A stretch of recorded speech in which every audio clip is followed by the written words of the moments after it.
listening to AM Ocala Live, WOCA, the Source, 96.3 FM, 1370 AM. Broadcasting to you live from the Paddock Mall, streaming live, YouTube Live, WOCA, the Source Radio. As we're coming to you now 20 minutes before the top of the 11 o'clock hour, as we just wrapped up there with Caroline Baldwin and Matt Gibbs, as we do on Tuesdays. We're rolling on through here as we've come to now our segment with On This Day in History, as we take a look at certain events that have taken place on this day in history. As we go back, we're gonna be starting a little deep as back as to 1858, as the Abraham Lincoln on this day, as it mentioned here, on this day, June 16th, Abraham Lincoln delivered his House Divided speech in Springfield, Illinois, back in 1858. The House Divided speech was an address given by Abraham Lincoln, later President of the United States. On June 16th in 1858, he delivered the speech in what was then the Illinois State Capitol in Springfield, after he accepted the Illinois Republican Party's nomination as the state's U.S. Senator. The nomination of Lincoln was the final item of business at the convention, which then broke for dinner, a meeting again at 8 p.m. The evening session was mainly devoted to speeches, but the only speaker was Lincoln, who addressed the closed convention, and save for resolutions of thanks to the city of Springfield and others, his address was immediately published in full by newspapers as a pamphlet, and in the published proceedings of this convention. It was the launching point of a successful campaign for the senatorial seat held by Stephen A. Douglas. The campaign would climax with the Lincoln-Douglas debates, when Lincoln collected and published his debates with Douglas as part of the 1860 presidential campaign. He prefixed then with the relevant of prior speeches, but the House Divided speech was the one that came to opens the volume. It says, Lincoln remarks in Springfield depict the danger of slavery-based disunion, and rallied Republicans across the North, along with the Gettysburg Address and his second inaugural address. The speech became one of the best known of his career, as it begins with the following words, which became the best known passage of the speech: "A house divided against itself cannot stand. I believe this government cannot endure permanently half slave and half free. I do not expect the Union to be dissolved. I do not expect the house to fall, but I do expect it will cease to be divided. It will become all one thing or all the other. Either the opponents of slavery will arrest the further spreads of it and place it where the public mind shall rest in the belief that this is in the course of ultimate extinction, or advocates will push it forward till it shall become lawful in all the states, old as well as new, north as well as south." Incredible stuff. That was back in 1858. On this day, a house divided against itself cannot stand. As we take another look, too, at this day in history, 1871, it was the University Tests Act that allowed students to enter the universities of Oxford and Cambridge without religious tests. How about that? The University Tests Act has allowed students to enter the universities of Oxford and Cambridge without religious tests. Yeah, that's interesting. As we move up to, this is a cool one here as we take a look. It was on this day, June 16th, 1884, if you can believe it. It was 1884 that the first American roller coaster, Switchback Railway, in America opens up in Coney Island in Brooklyn, New York. It was on June 16th, 1884, the first roller coaster in America opens at Coney Island in Brooklyn, New York. Known as a Switchback Railway, it was the brainchild of Lamarcus Thompson, traveled approximately 6 miles per hour at a cost of nickel to ride the new I'm sure that was expensive back then too, by the way. Like, I'm sure oh my goodness, a nickel to ride that? This is absurd. The new entertainment was an instant success, and by the turn of the century, there were hundreds of roller coasters around the country. And I wonder how that worked out for regulations of safety. But nonetheless, it says Coney Island, a name believed to have come from the Dutch Coningen Island or Rabbit Island, is a tract of land along the Atlantic Ocean discovered by explorer Henry Hudson in 1609. The first hotel opened at Coney Island in 1829, and by the post-Civil War years, the area was an established resort with theaters, restaurants, and a racetrack. Between 1897 and 1904, 3 amusement parks sprang up at Coney Island Dreamland, Luna Park, and Steeplechase. By the 1920s, Coney Island was reachable by subway, and summer crowds of 1 million people a day flocked there for the rides, the games, the sideshows, the beach, and the 2.5-mile boardwalk, which was completed in 1923. And then the fairest of them all, the hot dog, is said to have been invented at Coney Island in 1867 by Charles Fletman. 1916, a nickel hot dog stand called Nathan's was opened up by a former Feltman employee and went on to become a Coney Island institution and international franchise, saying that today Nathan's is famous not only for its hot dogs, but for its hot dog eating contest held each July 4th. So it was on this day in history, if you could believe it, back in 1884, that the first American roller coaster, called Switchback Railway, was opened up here in America. Where else than Coney Island?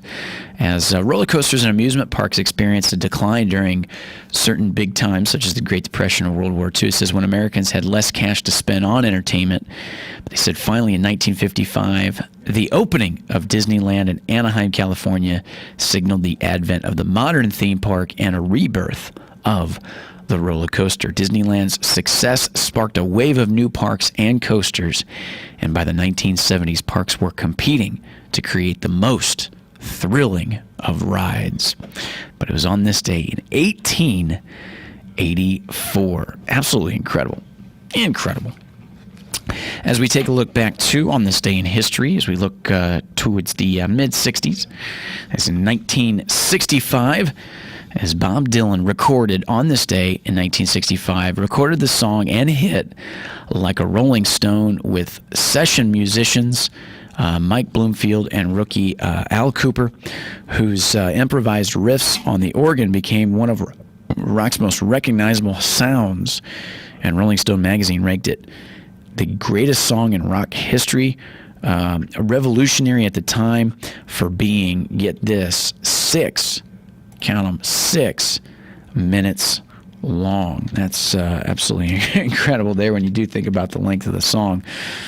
As it was on this day in history that Bob Dylan recorded that. We know Bob Dylan, American singer, songwriter, and author, as a visual artist who had been a major figure in pop culture, they say for more than 50 years now. Much of his celebrated work dates from the 1960s, as mentioned with the Rolling Stone. Of course, other big hits as the times they are a-changin'.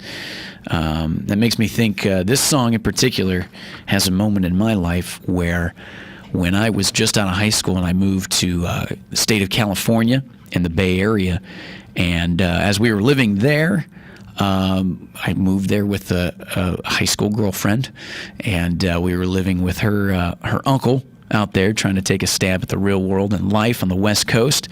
And after what was almost a year of living there, as things were, so to speak, changing, as the times were changing, it was the decision of whether or not to stay in California together or go back to where we were from in Ohio. And, well, I basically kind of like at the last minute was able to find a place to live and everything else to manage to stay that beginning of June and remain in California while she decided to go home. And I took her to the airport to fly out of Oakland back to Ohio. And no sooner did I drop her off and I get in the car, from the very beginning on the radio, this song playing like a rolling stone. Tell me, how does it feel to be on your own, just like a rolling stone? But it's pretty crazy. Tell me, how does it feel? Dun, dun, dun. But it was on this day in history, like a rolling stone was recorded in 1965. As we move on here, as we take a look just a couple years later, 1967. As we take a look at 1967, still the mention of, so to speak, California, the 3-day Monterey Pop Festival had begun on this day in 1967, kicking off the Summer of Love and securing California as the focal point of what became the countercultural, so to speak, movement, as the Monterey International Pop Music Festival was a 3-day concert that was held from June 16th to the 18th, as in 1967 at the Monterey County Fairgrounds in Monterey, California, also the home of Pebble Beach and Monterey's peninsula of the golf courses there for Pebble Beach. The festival is remembered for the first major American appearances by Jimi Hendrix, The Who, Ravi Shankar, the first large-scale public performance of Janis Joplin, and in the introduction of Mr. Otis Redding to a mass of an American audience. The Monterey Pop Festival embodied the theme of California as a focal point, like we said, for the countercultural, and generally regarded as one of the beginnings of the Summer of Love. The first rock festival had been just 1 week earlier at what they said Mount Tamaulipas in Marin County, California. But the KFRC Fantasy Fair and Magic Mountain Music Festival is also mentioned. But because Monterey was widely promoted and heavily attended, feature historic performances, and was the subject of the popular theatrical documentary film, it became an inspiration and a template for the future music festivals, including what we know of one of the most popular being the Woodstock Festival, which was 2 years later. As it mentioned, Rolling Stone publisher Jan Wenner said Monterey was the nexus.